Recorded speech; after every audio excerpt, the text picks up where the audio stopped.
안녕하세요. 머니바게트입니다. 아직도 주식 투자를 한다고 하면 부정적으로 보는 분들이 굉장히 많은 것 같습니다. 제 유튜브 댓글에도요, 여전히 주식은 도박이다 라는 말씀을 남기는 분이 계셨어요. 정말 많이 들어봤죠. 주식은 도박이다. 주식하면 패가 망신한다. 주식하면서 돈 번 사람 못 봤다. 내가 투자를 한다는 사실을 주변에 알리면 이런 부정적인 말을 듣는 게 지금의 굉장히 일반적인 모습입니다. 물론 그렇게 된 데는 지금까지 주식 투자를 하셨던 많은 분들이 안 좋은 모습을 보여줬기 때문에 그런 인식이 생길 수밖에 없다는 점은 이해는 하지만요. 나는 사실 제대로 주식 투자를 하고 있는데 주변 사람들에게 이런 말을 듣는다면 정말 억울하겠죠. 그것도 남이라면 그냥 그러려니 하겠는데 그 대상이 아내가 될 수도 있고 부모가 될 수도 있고 자녀, 애인 이렇게 가까운 사람이 된다면 설득하는 과정이 필요할 겁니다. 기왕이면 투자를 할 때 가족이나 주변 사람들에게 응원과 지지를 받으면서 그렇게 재테크를 해야 모든 일이 잘 풀리지 않겠어요?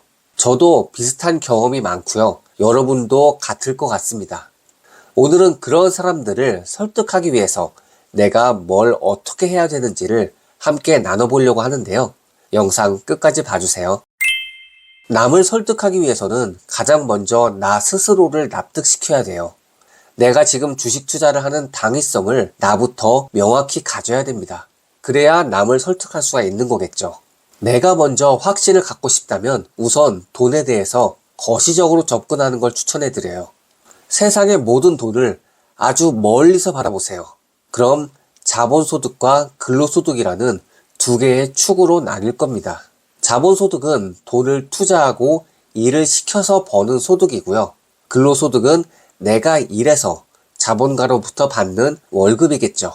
그런데 이 두 축 중에서 지금은 자본소득의 비중이 점점 더 커지고 있습니다. 피케티의 책 21세기 자본에서는요. 자본주의는 자본이 돈을 버는 속도가 근로소득에 버는 것보다 더 빨라서 자본가와 근로자 사이에 소득 분배가 더 불평등해진다라는 지적을 하고 있습니다. 그래서 자본가는 갈수록 부유해지고 근로자는 갈수록 가난해진다는 거죠. 이 책에 대해서는 아직도 많은 논란이 있긴 하지만 우리는 자본주의에 살고 있는 이상 시대의 흐름이 점점 자본소득으로 가고 있다는 데는 의심할 여지가 없을 거예요. 우리 주변만 봐도요.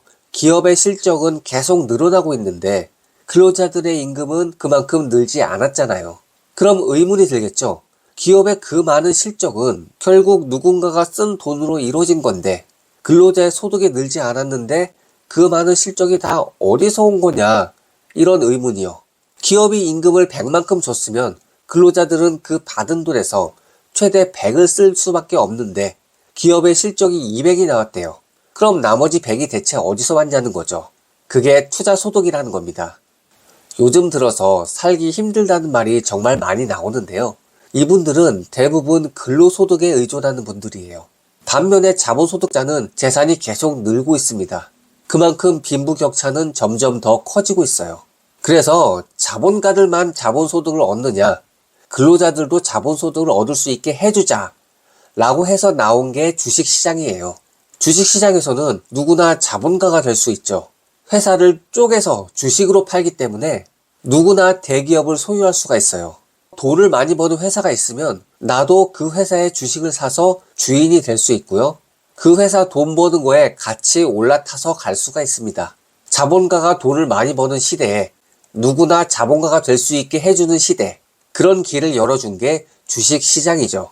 물론 많은 분들이 주식시장의 기본 취지를 잊어버리고 단지 눈앞에 차익만을 내기 위한 거래를 하다 보니까 많은 분들이 그 혜택을 누리지 못하고 있고요. 주식시장에 대한 안 좋은 인식이 확산되게 된 거죠. 이런 인식은 정말 빨리 개선돼야 되는데요. 아직도 80년대, 90년대의 망령에 잡혀서 주식은 나쁜 거야. 나는 안 해. 그러니까 너는 하지 마. 이러면서 주식 자체를 경원시하는 문화가 아직 이 나라에 공고하게 남아있기 때문에 어느 정도 우리는 이해를 해드려야 됩니다. 왜냐하면 이분들이 살아오신 시절에는 예적금이라는 신화가 자리하고 있거든요. 그럴 수밖에 없는 게 정말 과거에는 예적금이 좋았거든요. 은행도 정말 잘 나갔거든요. 시대별 시가총액 상위 10위 기업 순인데요. 8, 90년대 정말 은행의 시대라고 봐도 될 만큼 은행이 경제에 막강한 영향력을 발휘하던 때입니다. 공기업인 한전이나 포철이 1, 2위에 있지만 나머지 3위부터 8위까지가 죄다 은행주고요. 실제로 국가의 모든 GDP가 은행으로 몰렸어요. 제가 기억하기로 90년대에도 15% 전후의 이자를 줬던 걸로 기억합니다. 그래서 이 시대의 사람들은 돈은 무조건 은행에 예금하는 게 진리였어요. 그래서 당시 저축률이 40%라는 말도 안 되는 수치를 기록했죠. 그러니 굳이 주식 투자를 할 필요가 없었어요. 그런 와중에도 위험을 감수하고 주식 투자를 하는 분들은 은행 이상의 수익을 올려야 되기 때문에 야수의 심장같이 위험한 투자를 할 수밖에 없었던 거고요. 아시다시피 그분들 대부분이 실패를 했죠. 결과적으로 주식 투자하는 분들은 대부분 망했고 은행에 예금하신 분들은 성공했으니까 이 시기를 살아오신 분들이나 이분들에게 밥상머리 교육을 받은 분들은 주식에 대해서 부정적일 수밖에 없습니다.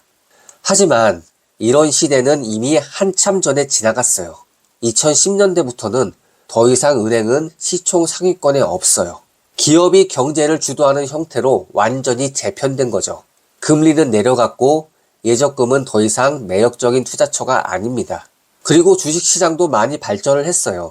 이제는 기업이 경제의 주류로 선 이상 주식 역시 안전자산의 성격을 가져야 되거든요. 주식을 안전하게 투자할 수 있는 여러 안전장치와 각종 상품들이 나오면서 점점 주식도 안정적으로 투자를 할 수 있게 됐습니다. 이제는 은행 예금에 비교해도 절대 안정성에서 뒤지지 않아요.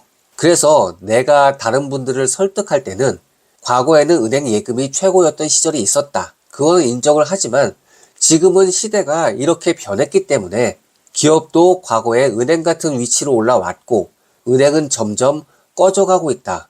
그러니 내 투자 방식도 거기에 맞춰서 진화하겠다. 라고 한번 적극 어필을 해보세요. 그러면서 나는 주식 투자도 과거에 예금 같은 마인드를 하겠다. 라고 하신다면 부정적인 분들도 어느 정도 납득을 하실 것 같습니다. 주식도 이제 예적금처럼 매달 적립식으로 살 수 있는 많은 상품들이 나와 있거든요.